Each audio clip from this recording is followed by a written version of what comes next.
A lot has happened for Keita Mean in the past couple of years. The Kiwi drag queen was crowned the winner of Rupauls Drag Race Downunder. She's toured the world, published a book, and now she's hitting the road to entertain her New Zealand fans. But amongst the success, there's been a change in the air recently, with drag queens around the globe under fire from conservative voices that seem to be getting louder. Keita Mean is with me in the studio now. Morena. Morena, Maddie. Oh, what a busy few years. When do you ever get time to rest? Oh my gosh, until you hear it like that, it's kind of hard to believe. I was like, who is this fabulous person? It's you. Oh gosh, somewhere deep down behind the cosmetics.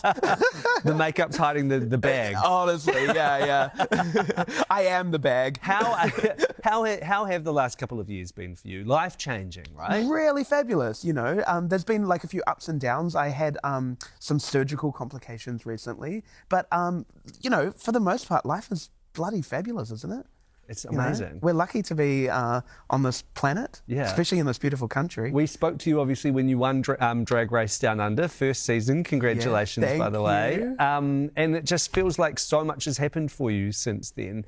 What has that been like? What's it been like to be able to kind of really showcase what you've been doing for a few years now? Yeah, well, I mean, I'm about 13 years into the drag game now, but it feels really fabulous. I feel very lucky to live in a country, for the most part, where we can celebrate our differences and be crazy and quirky and put on a show for the people, and people tend to really be quite receptive to it and share their love, and I give it back to them, and it feels like a very beautiful thing. It is a beautiful thing, but as I mentioned, does feel like there's a bit of a change in the air recently. Do you feel that yourself? Yeah, you know, you do, and it's funny because you know, I was going to say I studied sociology and psychology, but I actually dropped out to pursue drag. You did the 101 course. Yeah, absolutely. My parents were mortified. You're leaving for what? But, like, look at me now. You know, it's funny because you learn all about kind of people following the leader, and it's really scary when voices start popping up and spouting hate and spouting untruths about an already marginalized part of society. You know, people in the rainbow community have been marginalized for a long time, and now there's voices speaking out against what actually was about our trans brothers and sisters and community members, and that has filtered into kind of the discussion of drag and like where that sits, and which is such a shame, because I feel like we've come so far, and Drag Race has been such a huge part in kind of showcasing this quite old art form, really, for the world to be able to see. Yeah. And so it feels like we'd gotten to this really amazing point. We'd really come a long way, and now it almost feels like it's going backwards, like going back the other way in some parts. It absolutely is going backwards. I mean, like, it feels like it is because it is, and it's so scary. And the more these voices are spouting off, the more people are going to be jumping on the bandwagon. Yeah. And it's so important for people to realise that, you know, like the reason why New Zealand as a country is so beautiful is because we're so diverse. There's so many different cultures, just like living, breathing, and loving each other, and that's the beauty of this country. And it's scary when there was a voice recently that kind of came from overseas and stirred a whole lot of problems. And you know, and people start listening. Already, there's the narrative now that drag queens are mentally ill and unstable, and I'm promoting this fabulous tour that I'm doing, which I'm so proud of, and there's people jumping on the comment sections, gosh only knows where they come from, saying, we're supposed to go be entertained by the mentally ill now. And I'm like, well, for starters, darling, I am extremely mentally ill, and I guarantee you I'll still put on one heck of a show.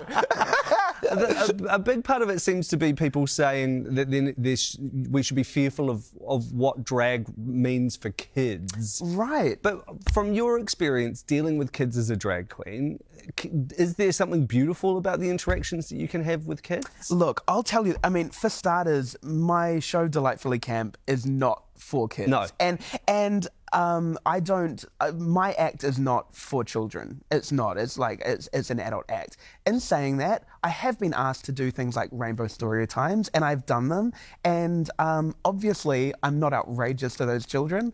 When I'm there, it's all just like, oh, hello, darling. I love your dress. Oh, look at those beautiful glitter shoes you're wearing. Aren't you a gorgeous little princess? And I look at you as you sit here today, and I think kids must love this. They do. And you know what? When those kids look at me, they don't see gender. That's not even in their process of thought. They just see a fabulous creature in front of them. That's all they see. It's not confusing them. It is not hurting them in any way. You know what is hurting children is putting this idea in their head that they can't be themselves, that they have to conform to what everyone else thinks is going to let them sail through. That's what's hurting children.